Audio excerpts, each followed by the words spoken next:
तो फ्रेंड्स, ये बात है, हम कैश फ्लो के बारे में अभी थोड़ा सा चर्चा करेंगे।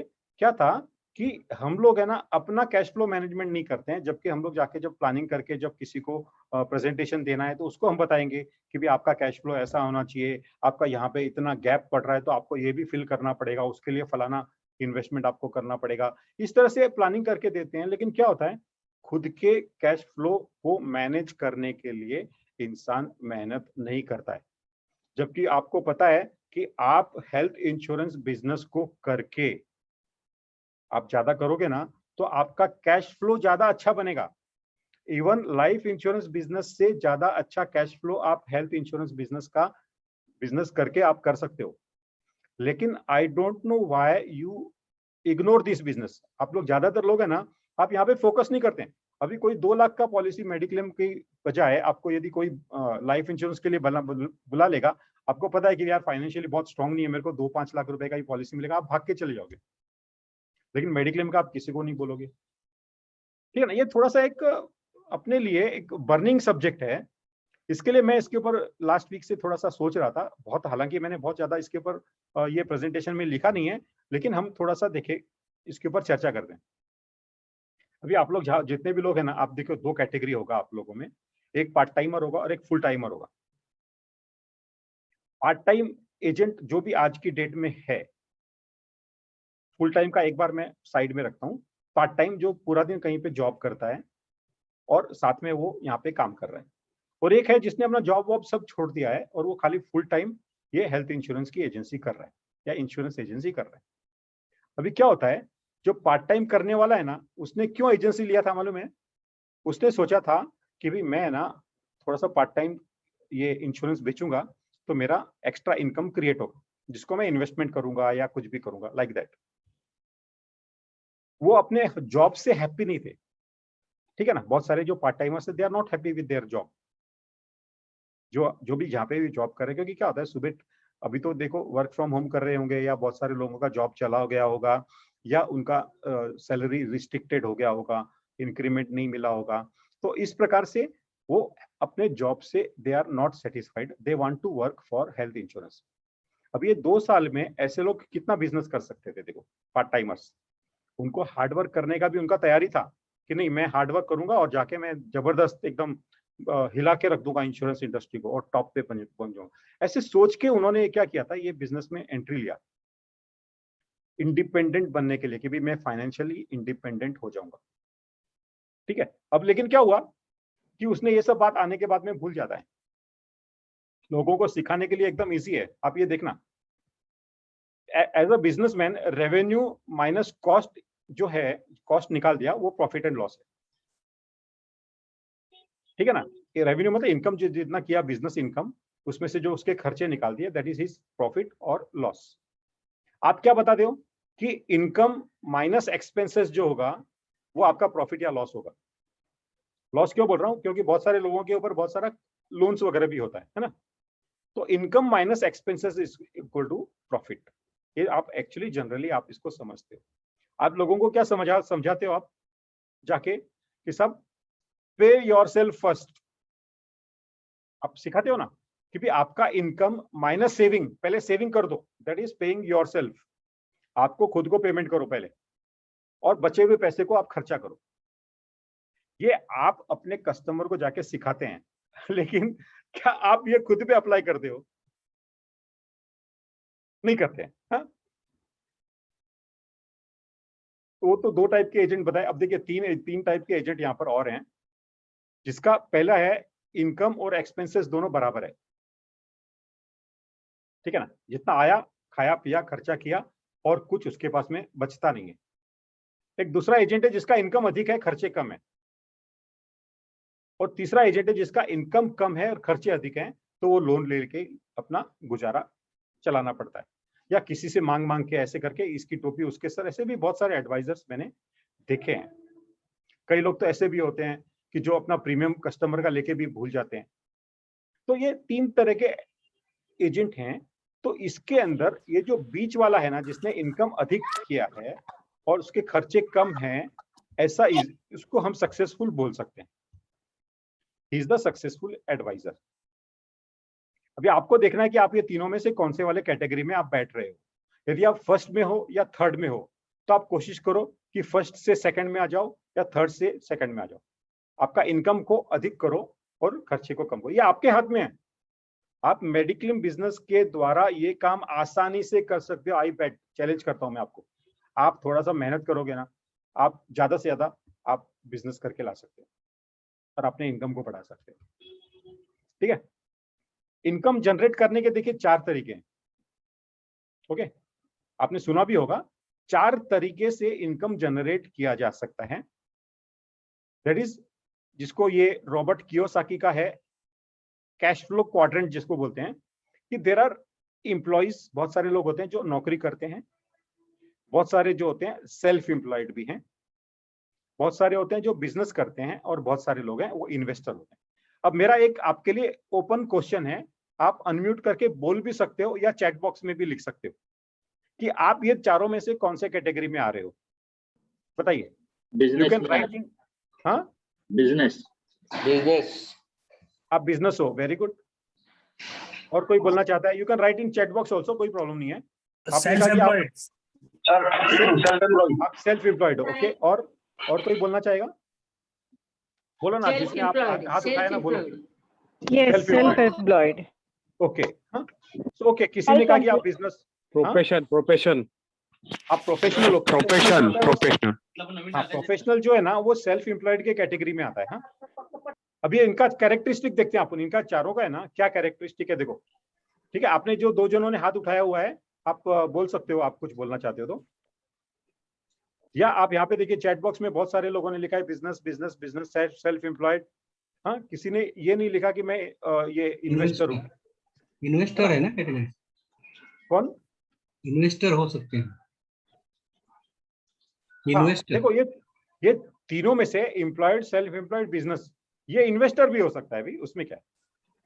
लेकिन आपने जो एज अ प्रोफेशन आपको आपने डिफाइन किया है ना, ज्यादातर लोगों ने या तो कहा है कि मैं बिजनेसमैन हूं या सेल्फ एम्प्लॉयड हूं, ये आप लोगों ने अपने आप को आइडेंटिफाई किया है, राइट। अभी देखिए हम लोग क्या करते हैं, इन चारों का कैरेक्टरिस्टिक्स देखते हैं। एम्प्लॉय वाला देखो, ये वाला फर्स्ट वाला सेक्शन देखो, ये जो एम्प्लॉय है ये जॉब करता है कहीं पे, उसका time is equal to money, है ना। आज उसको 8 घंटा काम करना है तो करना है, ओके। उसको संडे छुट्टी है, कोई बात नहीं है, लेकिन बाकी के 6 दिन उसको पूरा का पूरा 8 घंटा तो काम करना ही पड़ेगा।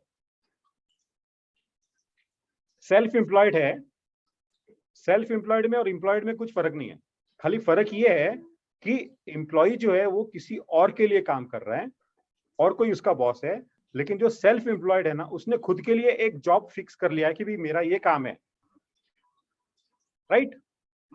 बिजनेस ओनर होता है ना, उसके पास में बहुत सारे लोग उसके लिए काम करते हैं, people work for them, business owner के लिए। जबकि इन्वेस्टर होता है वो पैसे से पैसा बनाता है, राइट। अभी जैसे किसी ने जोमेटो में अप्लाई किया था आईपीओ में और कल उसने 50 रुपया ऊपर बेच दिया तो उसमें प्रॉफिट हो गया ना। कोई बोल रहा था कुछ, बताइए। अभी आप यहाँ पे देखिए एम्प्लॉय और सेल्फ एम्प्लॉयड में आज 95% लोग है ना ये एम्प्लॉयड और सेल्फ एम्प्लॉयड में आते हैं, जबकि सिर्फ 5% लोग होते हैं जो बिजनेस होते हैं या बिजनेसमैन होते हैं या ये इन्वेस्टर होते हैं। अभी आपने कहा कि आप सेल्फ एम्प्लॉयड हो, तो यहाँ पे अभी क्या हो गया, आप सेल्फ एम्प्लॉयड हो, एब्सोल्युटली राइट। आप एम्प्लॉय नहीं हो क्योंकि आपका कोई बॉस नहीं है, आप सेल्फ एम्प्लॉयड हो, आप खुद अपने बॉस हो, आप जितना का चाहो काम कर सकते हो, आप जितना चाहो कमा सकते हो। प्रॉब्लम कहाँ पे है कि ये फ्रीडम के कारण आपने अपना रिलैक्सेशन में रखा है, अपने आप को कंफर्ट जोन में रखा है कि मेरा मन होगा तो मैं काम करूंगा, नहीं तो जरूरत नहीं है। आप सेल्फ एम्प्लॉयड वाला उसूल आप फॉलो नहीं कर रहे हो। जैसे कोई चार्टर्ड अकाउंटेंट है वो भी सेल्फ एम्प्लॉयड है, या कोई डॉक्टर है तो वो भी सेल्फ एम्प्लॉयड है। अभी डॉक्टर क्या अपने मर्जी से किसी दिन बोलेगा नहीं यार, अरे चल आज तर मला ऑफिस जायची गरज नाही रे, मैं जाणार नाही, चल आज मी झोपणार, ऐसे किसी दिन वो करता है क्या doctor? Self employed chartered accountant क्या वो बोलेगा नहीं यार मैं ऑफिस नहीं जाऊंगा, मैं मेरे को आज काम नहीं करने का, मैं थोड़ा सा आराम करूंगा? जबकि इंश्योरेंस एजेंट है ना, वो हफ्ते में 7 दिन में से 5 दिन वो बोलता है अरे यार मैं आराम करूंगा आज, ऐसे, बराबर है? हाँ या ना? चैट बॉक्स में लिखो यस और नो। तो कहने का मतलब ये है कि भाई एम्प्लॉय जॉब करता है, सेल्फ एम्प्लॉयड ने खुद के लिए एक जॉब फिक्स किया है, आपने भी अपने लिए एक जॉब फिक्स किया है, लेकिन आपको अपॉर्चुनिटी एम्प्लॉयड से ज्यादा है। 95% लोग एम्प्लॉयड या सेल्फ एम्प्लॉयड होते हैं और 5% लोग होते हैं जो बिजनेसमैन या इन्वेस्टर होते हैं। ये 95% लोगों के पास में सिर्फ 5% वेल्थ है। पूरे दुनिया का सिर्फ 5% वेल्थ 95% लोगों के पास में है, जबकि ये जो बिजनेस ओनर और इन्वेस्टर हैं ये 5% है, लेकिन वो दुनिया का 95% वेल्थ ओन करते हैं। आई बात समझ में? अभी देखिए ना, अभी ये जो बड़े बड़े अमीर लोग, आपने 2 लोगों को देखा कि जो अभी स्पेस ट्रेवल करके आए, है ना? तो ये लोग क्या करते हैं, जो ये 5% वाले हैं, वो सोचते हैं यार मैं पैसा इन्वेस्ट करूं तो कहां पे करूं। अभी ये जो स्पेस ट्रेवल करके इनका नेक्स्ट स्टेप क्या है कि यार चांद पे या मंगल पे बस्ती बसाना, और कई लोगों ने तो वहां पे प्लॉट भी बुक करके रखा है ना? बहुत सारे अमीर लोगों ने ऑलरेडी वहां पे प्लॉट बुक करके रख दिया है। बोलो, तो ये सोचिए, वो 5% लोग हैं जो 95% वेल्थ कर अपनी होल्ड करते हैं, और हमारे यहाँ पर जो हम लोग इस कैटेगरी में हैं, हम लोग 95% है, लेकिन हमारे पास में सिर्फ 5% होल्ड कर रहे हैं। आप देखो, हर क्वाड्रेंट, किसी भी क्वाड्रेंट में आप कमा सकते हो, और आप अमीर या गरीब भी हो सकते हो। भी आप एम्प्लॉई हैं तो भी आप अमीर बन सकते हो, आप सेल्फ एम्प्लॉयड हो तो भी अमीर बन सकते हो। बिजनेसमैन और इसकी तो बात नहीं करते हैं, वो हमारे साइड की बात करते हैं। तो एम्प्लॉयड और सेल्फ एम्प्लॉयड आदमी भी अमीर बन सकता है। अमीर बनना या गरीब बनना उसके ही हाथ में है, ये समझ लेना आप। तो it is up to you, right?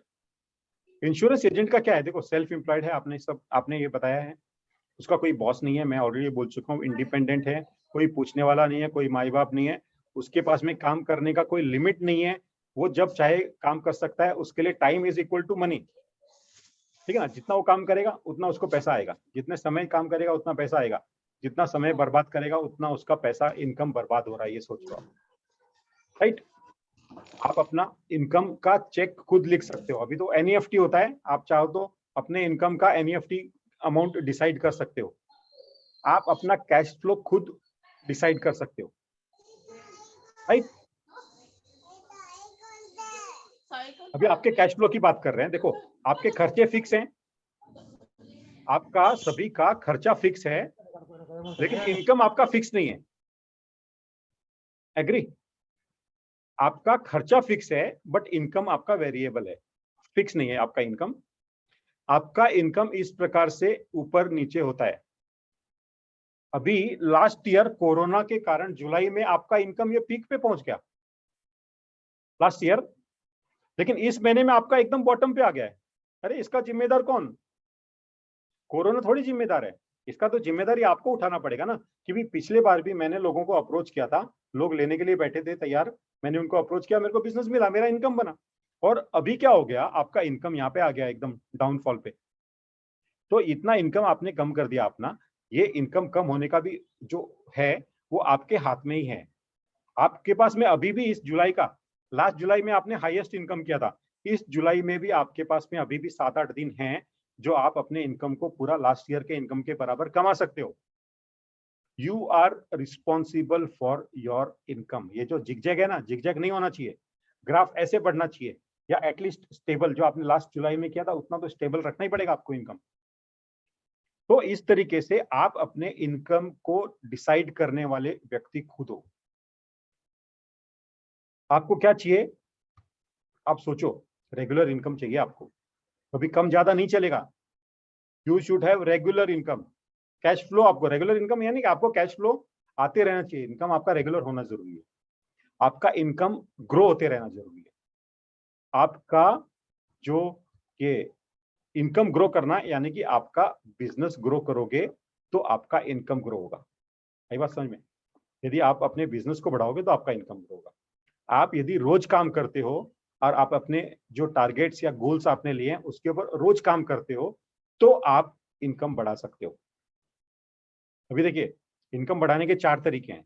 Number 1, आप increase the number of customers, मतलब ज्यादा सेल कीजिए।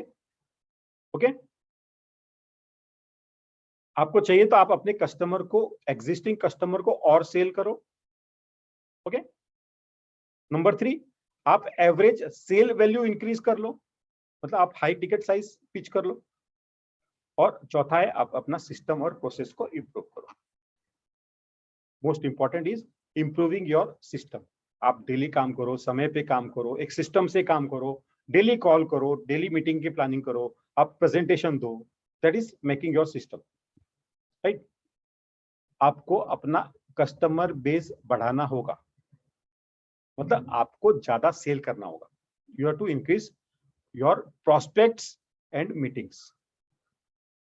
आपको अपने एग्जिस्टिंग कस्टमर से या क्लेमेंट लोगों से आपको ज्यादा से ज्यादा रिफरल्स लेने होंगे।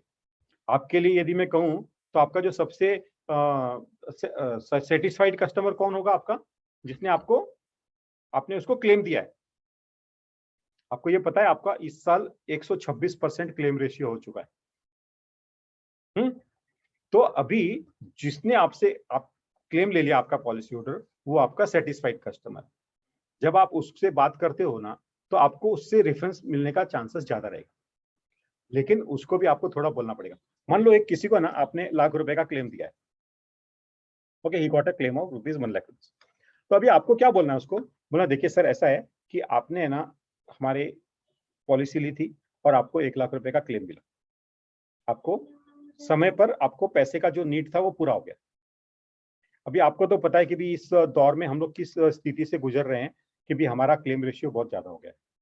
तो अब आपका भी फर्ज बनता है कि आप हमको थोड़ा सा सपोर्ट करो, और आप हमारे कंपनी को सपोर्ट करने के लिए या मुझे सपोर्ट करने के लिए, आपने जितना क्लेम लिया है ना, ₹1,00,000 आपने क्लेम लिया है, तो मेरा आपसे रिक्वेस्ट है कि आप मुझे ₹1,00,000 है ना वापस से लौटाओ।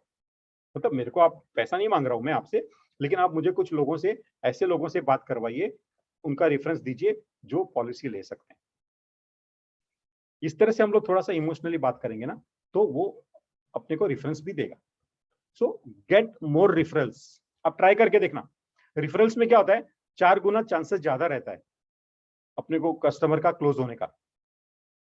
जो रिफर्ड लोग है ना, उसका लाइफ टाइम वैल्यू ज्यादा है, 16% हायर है। अदरवाइज कस्टमर किसी का भी नहीं आज के दिन में। वर्ड ऑफ माउथ, उसमें ये जो रेफरेंस वाला होता है ना, वर्ड ऑफ माउथ पब्लिसिटी करता है, ये 20 से 50% तक होता है, जो उनका है ना खाली वर्ड ऑफ माउथ के कारण उनका भी, उसने लिया है, उसने आपका नाम लिया है, इसलिए उसने आपसे पॉलिसी लिया। तो ये reference is the strongest thing for your business. आप कस्टमर रिटेंशन के ऊपर पूरा फोकस रखो। आज है ना कस्टमर किसी का भी नहीं है, छोटी सी बात पे भी कस्टमर आपका छोड़ के चला जाता है, क्योंकि यहाँ पे पोर्टेबिलिटी का ऑप्शन है। तो you have to retain him, बहुत आपको लगाना पड़ेगा। आपको ऐसे नहीं करना है कि आज पॉलिसी बेचा, 1 साल के बाद ही आप जाके उसको रिन्यूअल के लिए अप्रोच करोगे। आपको उसको बीच बीच में कॉल करते रहना जरूरी है। एक डायरेक्ट सेल्स का प्रिंसिपल है कि आपको एक कस्टमर को साल में 21 टाइम्स कम से कम अप्रोच करना चाहिए, मीटिंग करना चाहिए या बात करनी चाहिए, तो आपके दिमाग पे वो बना रहेगा। आप ये मतलब ऑन एन एवरेज 2 बार उसको महीने में कांटेक्ट करना चाहिए।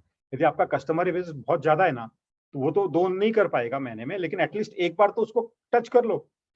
आप इस तरह से उसको बातें करोगे ना कस्टमर को, फोन पे या कैसे भी, तो वो आपको रेफरेंस देगा। अदरवाइज हम लोग एक्सपेक्ट करते हैं कि वो रेफरेंस देगा और नहीं देता, तो हमको लगता है यार कोई नहीं देता।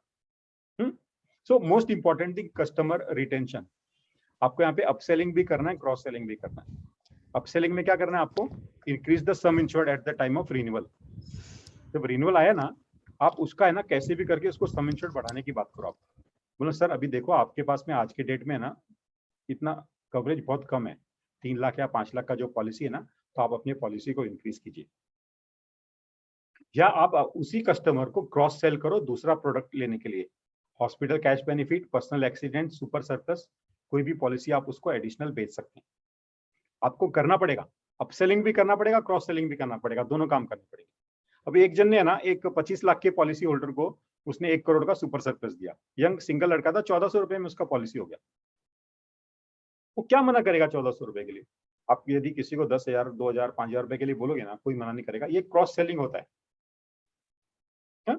अभी किसी ने कोई शर्ट खरीदा, उसके साथ में उसको रुमाल फ्री दे दिया, या उसने शर्ट खरीदा है तो रुमाल भी खरीद लेगा, क्योंकि रुमाल का कॉस्ट ज्यादा नहीं है। ऐसे उसको क्रॉस सेलिंग होगा।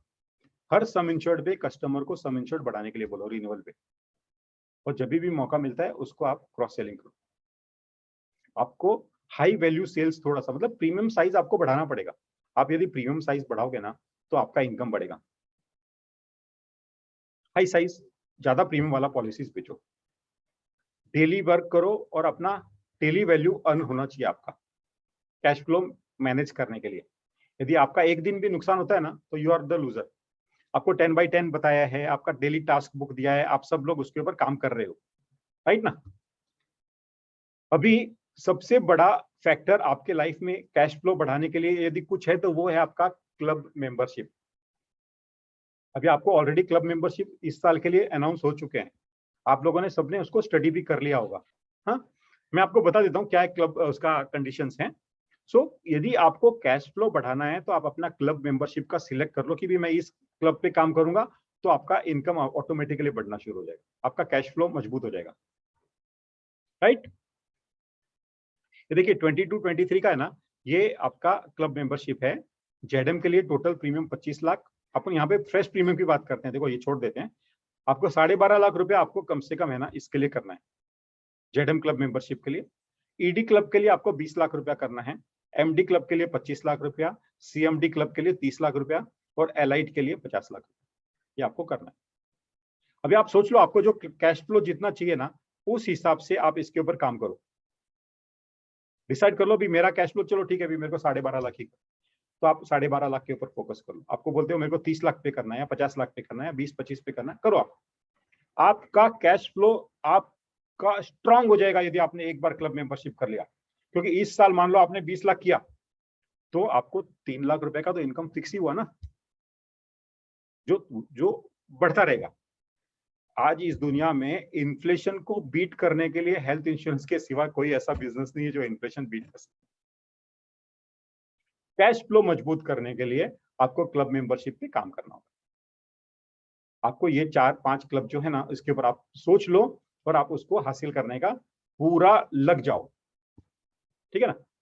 आपको ये पता ही है कि इसमें कंडीशन क्या है, देखो इसके अंदर है ना जीएमसी, जीपीए और कोरोना ये मेंबरशिप में नहीं आता है। ईएमआई पॉलिसी बेचा तो इसी साल का प्रीमियम काउंट होगा। यदि आपने लॉन्ग टर्म पॉलिसी बेचा है 2 साल 3 साल का, तो भी फुल प्रीमियम काउंट होगा। आपने सम इंश्योर्ड बढ़ाया ना, वो प्रीमियम भी आपका काउंट होगा। और यहाँ पे सबसे बड़ा जो आज का चैलेंजिंग चीज है वो है अपना क्लेम रेशियो।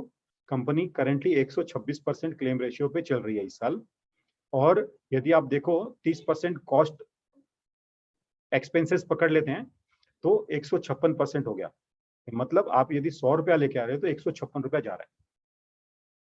तो यदि आपका ये इनकर्ड क्लेम रेशियो हाई होगा मोर देन 100%, तो आपको लोअर क्लब दिया जाएगा। तो आपके पास में ऑप्शन क्लेम रेशियो कम रखने का एक ही है, वो है आपका प्रीमियम नया बिजनेस करके बढ़ाना। यदि आपने ये समझ लिया ना, तो सीधी सी बात है कि आपका कैश फ्लो स्ट्रांग हो जाएगा, फिर कोई आपको रोक नहीं सकता है। आपको कैश फ्लो स्ट्रांग करने के लिए क्लब मेंबरशिप करना पड़ेगा, ठीक है ना। आपको प्लास साहब ने भी बताया होगा, मैंने भी आपको कुछ क्लब पर्सनल लेवल पे भी रखे हैं। यदि आपको लगता है नहीं यार उतना मेरे को टाइम नहीं है, मैं नहीं कर सकता हूँ, तो आप ये क्लब भी कर सकते हो जो अपने इंटरनल क्लब्स हैं, bronze club, silver, gold, platinum and diamond. 3 lakh, 4 lakh, 5 lakh, 6.5 lakh, 8 lakh. BM club zonal level पे अनाउंस होगा तो उसका प्रीमियम लगभग 10 लाख रुपए के करीब होगा, यहाँ पे देख लो आप। तो आप अपना सोच लो कैश फ्लो कितना चाहिए, और उस कैश फ्लो के हिसाब से आपको ये करना पड़ेगा, बिजनेस करना पड़ेगा। अब ये क्लब के लिए तो आपको खाली हेल्थ प्रीमियम देखना है, जो सिस्टम में आपने लॉगिन किया है। यदि आपने 75,000 रुपया आपने पीए भी किया है तो भी आपका उसके अंदर काउंट करेंगे, अदरवाइज ओनली हेल्थ प्रीमियम आपका देखेंगे, ओके। अभी क्लब मेंबरशिप अचीव करना यानी कि कैश फ्लो बढ़ाने के लिए हमें क्या करना पड़ेगा? New sale, renewal retention, upselling, cross selling and claim वालों से रिफरल लेना। यदि इतना काम हम लोग करेंगे ना तो हमारे लिए बहुत ईजी होगा। ये ग्रुप टारगेट का मतलब क्या है कि आप एक साथ में 5, 7, 10 लोगों को टारगेट कीजिए, उनको एक साथ में प्रेजेंटेशन दीजिए, जूम पे दीजिए या उनके ऑफिस में जाके ग्रुप के ऊपर फोकस कीजिए। तो एक साथ में 5, 7, 10 पॉलिसी होने का चांसेस बन जाए। ये काम करने से आपका क्लब मेंबरशिप होगा और आपका कैश फ्लो मजबूत हो जाएगा। मैं आपको सिर्फ एक at the end of this presentation सिर्फ इतना कहूंगा कि आप अपना कैश फ्लो को मजबूत बनाइए। आपका कैश फ्लो मजबूत बनाने के लिए आपको थोड़ा सा हार्ड वर्क करना पड़ेगा और क्लब मेंबरशिप अचीव करना पड़ेगा। ये आपको सीरियसली यू हैव टू